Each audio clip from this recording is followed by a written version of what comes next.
Hello everybody, so this is our following video. So we were talking about energy and the energy industry. So today we are going to talk about forms of energy, and the first form of energy is the potential energy. So many forms of energy exist, but they all fall into the two basic categories, like potential energy and the kinetic energy. So potential energy is stored energy and the energy of position. There are some types of potential energy. Let's discuss the types of potential energy. So the first one is chemical energy. Chemical energy is the energy stored in the bonds of atoms and molecules. Batteries, biomass, petroleum, natural gas, coal are the examples of chemical energy. Chemical energy is converted to thermal energy when people burn wood in a fireplace or burn gasoline in a car's engine.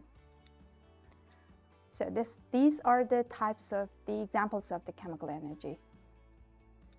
Mechanical energy is the next type of energy. So mechanical energy is the energy stored in objects by tension.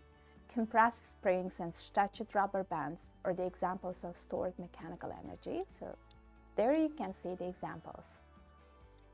So nuclear energy, the next type is. So nuclear energy is the energy stored in the nucleus of an atom, the energy that holds nucleus together. Large amounts of energy can be released when the nuclei are combined or split apart. This is the picture of nuclei, and there are some parts that you can see and learn more about. The next type is gravitational energy. The gravitational energy is the energy stored in the object's height. The higher and the heavier the object is, the more gravitational energy it has. When a person rides a bicycle down a steep hill and picks up speed, the gravitational energy is converting to motion energy. Hydropower is another example of gravitational energy, where gravity forces water down through a hydroelectrical turbine to produce electricity. There are the examples of gravitational energy. Let's learn some lexical units.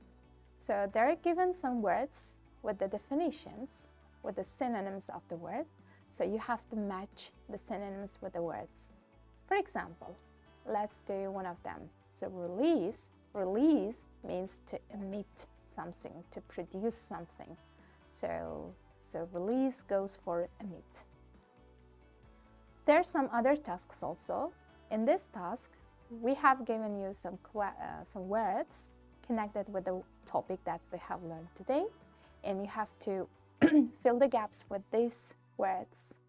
For example, there are two basic types of energy forms, as well as we spoke about it. So the potential and kinetic energy. So questions. There are some questions about the topic what we have talked now, and you can answer to these questions yourself or in groups, discuss with your friends. So what forms of energy do you know? So you have to revise the topics and the knowledge that we have learned with you today. So let's move to the case study. So let's firstly learn the lexical units in the case study. So there are some words like energy output, energy costs, expensive repairs, extreme weather conditions. I hope you know what's extreme weather conditions. That's the weather conditions with high winds or very heavy rains. And the other words like solar electricity output is the production or the energy that comes from the sun. High winds, flying debris, extreme environments withstand and severe thunderstorms. So we are going to talk about extreme weather conditions and the solar panels. So this is our case study. Solar panels are becoming increasingly popular these days as a way to save on energy costs. But there are a few problems that may occur. You are a homeowner with solar panels.